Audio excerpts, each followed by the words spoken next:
Hi, I'm Sarah and I've just written Worms on Parachutes. Writing a book definitely has to be one of the greatest achievements I can say that I've had in my life. There's a saying out there that everybody has a book in them, and I agree with that to some degree. However, until you actually sit down to start to write that book, you will never understand just how difficult it is to complete it, really. The time taken, the hours of frustration, the tears, irrespective of the content, I really can't describe. But Worms on Parachutes, it's going brilliantly. Inspired to write for two reasons, really. One was, obviously everybody knows, I'd like to give a gift back to the NHS for the care that I've received. And secondly, it's to really offer some hope and encouragement to anybody out there whose lives unfortunately have to be touched by cancer. Some of the reviews that I've received from Worms on Parachutes are absolutely overwhelming. Some people have said that it's the best book they've ever read. It's inspiring, it's motivational, it's their best read, it's humbling, well worth reading, inspiring, a fantastic read, a brilliant read. You know, they're just a few of the reviews, but I'm sure going onto Amazon, obviously you'll be able to see those for yourself. What I want to do though is just to read a little bit. Not only is writing the book one of my biggest achievements, but obviously this section of the book has to also be a great achievement for me.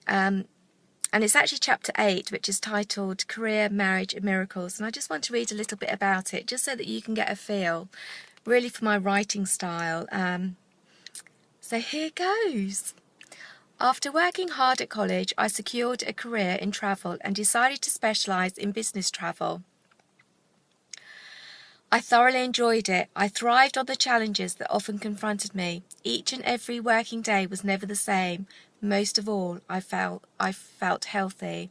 I met Giles on a blind date set up by mutual friends who were actually getting married a couple of weeks later. The four of us met in a pub just outside Tring in Hertfordshire, and he made me laugh straight away. I remember wearing a pair of navy cotton trousers and a cream paisley top with the most hideous gold chain belt I thought looked really great and trendy at the time. Giles too was his normal laid-back self, pair of jeans and check shirt with a huge smile with lovely teeth, which I couldn't help but notice cemented between his full round cheeks. He'll love me. Not because he was fat, he's actually quite fit and played a lot of football at the time, amongst other sporting activities. Just kindly dealt a round-shaped face just like mine. He was very quick-witted and funny and laughed at his own jokes, a bit annoying, and although I thought he was very pleasant, I didn't read too much into our relationship going any further. Not until the following Sunday, anyway. A gloriously hot sunny day took us to another country pub tucked into the rolling hills in the Hertfordshire countryside, joined with our same friends. You could say it was fate. In the sunshine, his blue eyes just sparkled and twinkled, and well, the rest is history. We married 3 years later, and by our first wedding anniversary, we were blessed with our first daughter, Olivia, quashing all doubt that I may be infertile due to the chemotherapy. How that moment changed my life and fully enriched it. Like all new mothers, I immediately felt this enormous love towards her, wanting to cuddle and stare at her all day long. Olivia looked the spitting image of Giles. She screamed the very moment she was born. Her tongue vibrated just like a lizard, perhaps the relief of finally being born by emergency caesarean. Olivia was beautiful, and I just wanted to look after her forever. 20 months later, we were thrilled to have our second daughter, Annabelle, born by elective caesarean 2 weeks early. She was like a porcelain doll, her skin beautiful, soft and peachy, and unlike her sister's arrival, she never murmured, not even to be fed. I often thought when I was pregnant what it would be like to love another child just as I loved Olivia, but it all comes so naturally and I love them equally.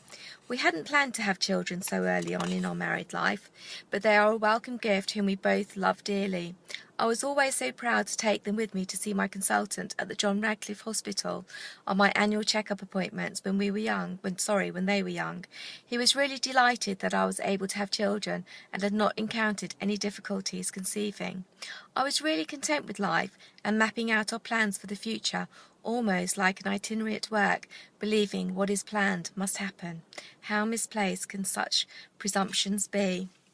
That is just literally a tiny weeny little taster of Worms on Parachutes, which I'm going to show you now. This is Worms on Parachutes. The picture on the front cover is, I could just get a bit closer to that, is actually illustrated by my youngest daughter, who actually painted it for me for my birthday, which was her own interpretation of really what Worms on Parachutes is.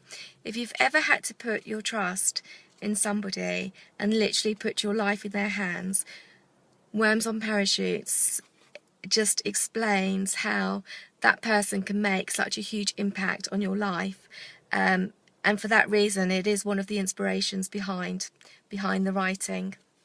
I'm warbling on now. I'm really not a salesperson, but Worms on Parachutes really is a great read. It is available on Amazon, on both amazon.co.uk and .com, as an e-reader and as a paper book as well. Really, you know, it's such a great read.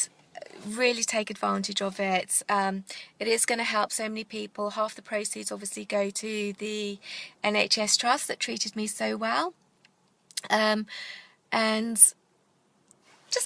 just download it, just purchase it. Takes a few seconds. That's great. Thank you. Bye bye.